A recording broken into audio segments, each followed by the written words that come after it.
Hi friends, welcome to డొనెకల్కిచెన్. కోస్తే నక్షత్రం ఆకారంలో ఉండే ఈ పండు స్టార్ ఫ్రూట్. దీనిలో పచ్చడిని ఏ విధంగా తయారు చేయాలో మీకు చూపించబోతున్నాను.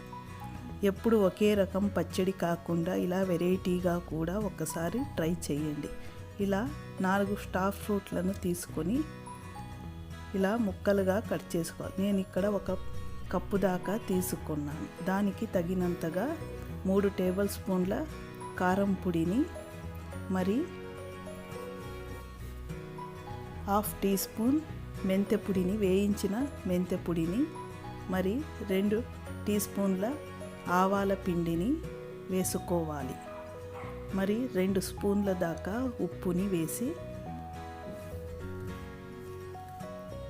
మరి 1/2 టీ స్పూన్ పసుపు, అరచెక్క దాకా నిమ్మరసం కూడా పిండాను. స్టార్ ఫ్రూట్ కొద్దిగా పుల్లగా ఉంటుంది, దీనికి అరచెక్క కరెక్ట్గా సరిపోతుంది. పొడవుగా కట్ చేసినది పచ్చిమిర్చి 4 వేసి బాగా కలపాలి. ఇలా బాగా కలిపిన తర్వాత పోపు కోసం 2 టేబుల్ స్పూన్ల నూనెలో ఆవాలు, ఎండుమిర్చి, ఇంగువ వేసి పోపు పెట్టి దీనిలో వేయాలి.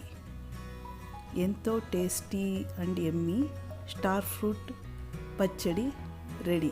దీనిని వేడి వేడి అన్నంలో కొద్దిగా నెయ్యి వేసుకొని తింటే ఎంతో టేస్టీగా ఉంటుంది.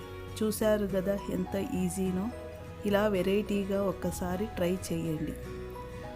మరిన్ని వీడియో కోసం డొనెకల్ కిచెన్ సబ్స్క్రైబ్ చేసుకోండి. Thank you for watching డొనెకల్ kitchen.